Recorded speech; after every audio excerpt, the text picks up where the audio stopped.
we're talking That's about one of the things too that a big thing that I try to advocate for people to do is curate your reality.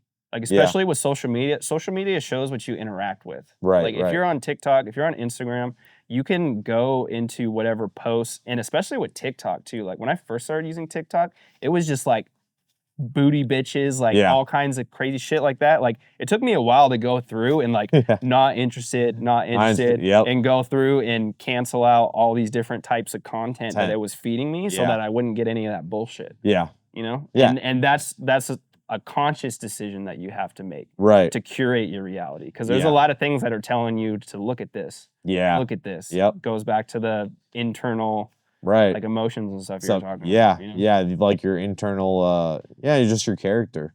Like what do you want to surround yourself with? Like personally, like I have my Instagram. I got rid of TikTok because I was like, this is just I just don't use it. Well, my TikTok, like I put stuff there, I just don't use it. I could be talking about anything, and my phone would, and it does it on Instagram too, but instantly put like whatever I was talking about up. Like I'd be talking about bow hunting. Oh, there's a something sponsored ad for bows. Like it was right there. I was like, fuck, they know what I'm talking about. Like they want me to buy into this shit. But like, you know, what the depth too, like I see such like shallow content where it's like, it's just so stupid. Like, it's just like, what is this? Like, yeah, maybe you have a laugh to it, but like people laugh to it, but it's not, there's no depth to it, you know? And it's not shit that like people can really like emotionally get involved in. It's just like, okay, whatever.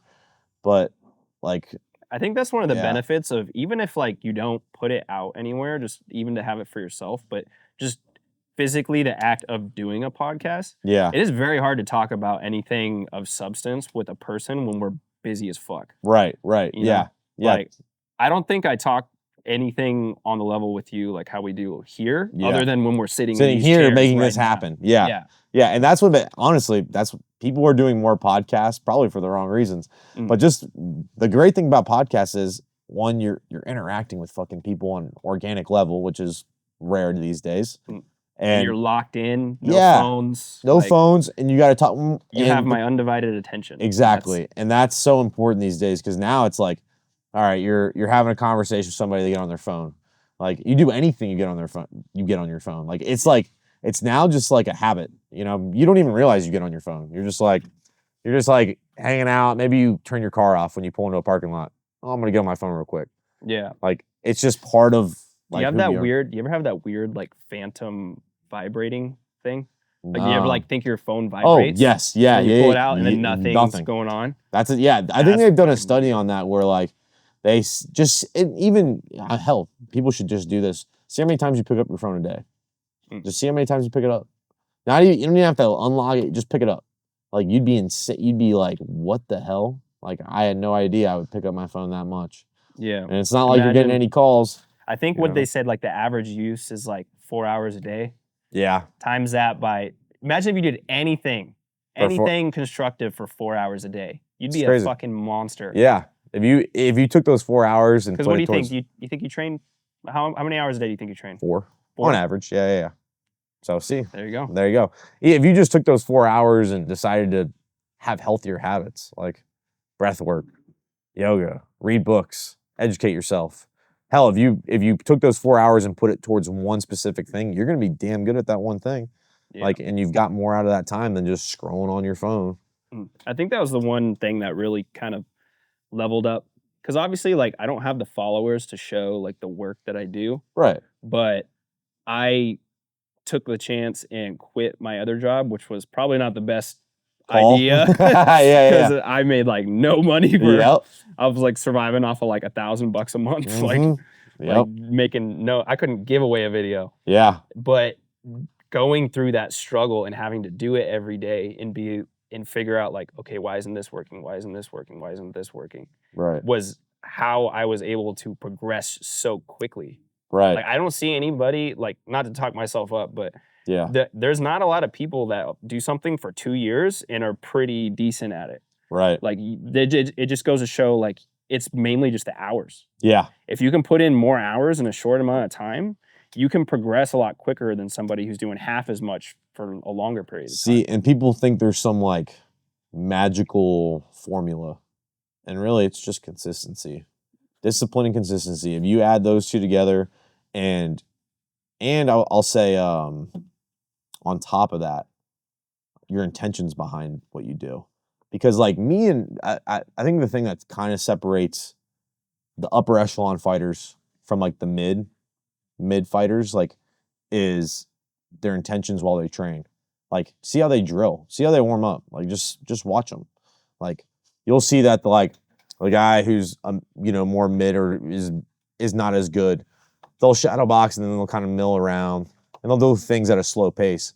But you get the upper echelon guys, they're drilling at a fight pace. They're doing everything very intensely.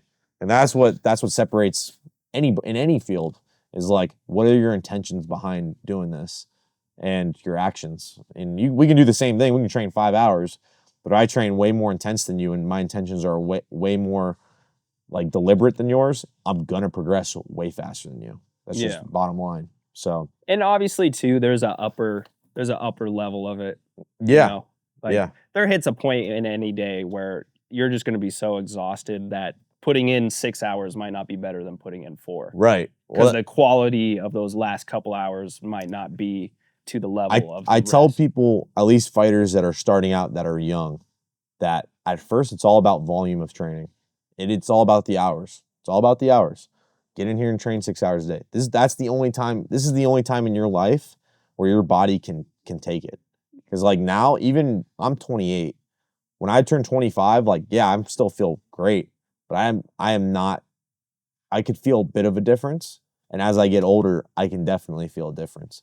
So I tell people, I'm like, when you're in that young 18 to 21, it's all about volume, and then they can handle it. They can handle it for sure. Handle it. Without the big increase in injuries. Less injuries when you're that young. So, but as you get older, that the chances of injuries, if you're training that much, that hard, they go up. So I tell people, volume at first, and then once you build your game to a certain point, you get to 23, 24, then it's all about structure, how you structure your game, what hours you put in. Rest becomes way more important because your body needs rest. Like, it's just bottom line. Like, the body needs rest and needs recovery in some way. Sleep is the best thing possible. And we never get enough of it. But if you're going to be a pro fighter and you want to compete on a physical venture at a very high level, you got to have rest. Yeah. So I tell young fighters, like, train as much as you can when you're young till you're 24. 24, start really putting things together, doing all the right things, recovery, eating. That stuff really, really matters. Yeah. The earlier you can do that stuff, if you can do that stuff while you're training 6 hours, then dude, you're on top. You're on top of it.